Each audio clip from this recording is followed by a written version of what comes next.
ក្តៅលែងដឹងត្រឹមពេលនឹងគ្មានលុយចាយទេលុះធ្លាប់ដើរក្បែរឥឡូវទៅតែគេមិននៅក្បែរទេព្រោះយើងមនុស្សដាច់លុយអារម្មណ៍ពេលដាច់លុយពិបាកនឹងពណ៌នីយើងធ្លាប់ផឹកជាមួយគ្នាតែឥឡូវឆ្ងាយដូចជាងមេ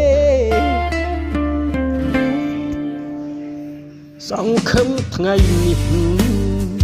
ខុសពីថ្ងៃស្អែកឲ្យខ្ញុំខំយំស្រែកស្អែកឈុំដាច់លុយទៀតទៅ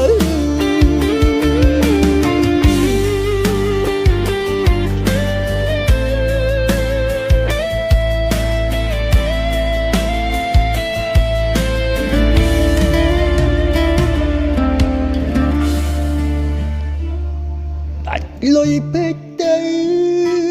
ត្រជាក់ក្តៅលែងដឹងត្រឹមពេលនឹងគ្មានលុយចាយទេលុះធ្លាប់ដើរក្បែ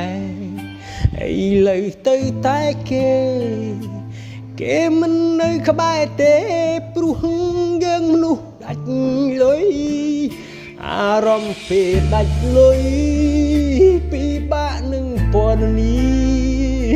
យើងធ្លាប់ផឹកជាមួយគ្នាតែ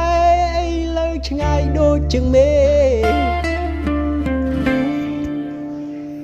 សង្ឃឹមថ្ងៃនេះខុសពីថ្ងៃស្អែកឲ្យខ្ញុំខំយំស្រែកស្អែកឈុំដាច់លុយទៀតទៅ